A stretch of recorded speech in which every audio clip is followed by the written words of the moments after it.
వీటను క్రమపరచాలి. ప్రోత్సహించిన మాటలు ఎల్లప్పుడూ ఏమేమి తప్పు జరిగినా మీ భార్య దగ్గర భర్త దగ్గర ఏం చేయాలి? పర్వాలేదు సారీ చెప్పాలి. ఈ పర్వాలేదు అని ఒక మాట ఉంది. నష్టాన్ని సహించే పర్వాలేదు కరెక్ట్. ఆ పదం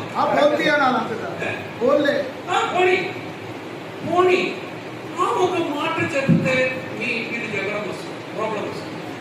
లేదు నువ్వు చేయబట్టి ఏమైనా జరిగిందంటే అతను పోనీ అనే ఒక మాట మీ కరెక్ట్ పదం. పోనీ అనే ఒక పదం ఎక్కువ వాడాలి. ఏమి జరిగినా సరే, ఎంత నష్టం జరిగినా సరే, ఎంత కష్టమైనా సరే, పోనీ అని మాట్లాడటం మనల్ని ప్రిపేర్ చేయాలి. ప్రతి ఒక్కరు భార్య అయినా సరే, భర్త అయినా సరే, ఈ పోనీ విడిచిపెట్టు, క్షమించు. ఇటువంటి మంచి మంచి పదాలు బైబిల్లో మాత్రం కాదు, జీవితంలో కూడా రావాలి. మనం విడిచిపెట్టవలసిన విషయం విడిచిపెట్టాలి.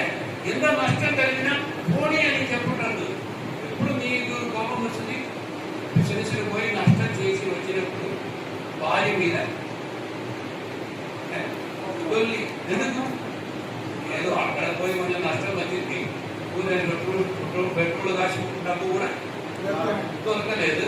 వచ్చినప్పుడు ఆ కోపం మొత్తం ఉప్పు లేదని చెప్పి తిండి మీది నుండి భార్య మీది. ఎందుకు మీరు వేరే ఊరిలో పోదామంటే నువ్వు ఇంట్లో నీవే చెప్పలేదా ఈ ఊరికి వెళ్ళమని? ఇదే మన ప్రాబ్లం. అలాగనే సంపాదించాలి, ఇలాగనే సంపాదించాలి అని చెప్పి పోయి తిరిగి వచ్చిన కానీ ఏమి అంత దొరకలేదు. ఎవరు చేసిన తప్పు? సలహా ఇచ్చిన వాడు తప్పు. లేదా సలహా ఇచ్చిన వాడు తప్పు.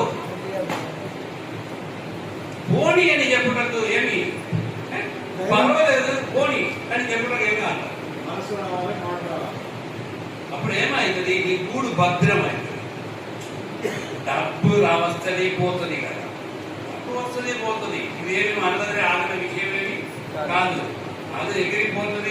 ఏదో ఒక పిట్ట సొలమని చెప్పిన మాట, ఆ పిట్ట మరి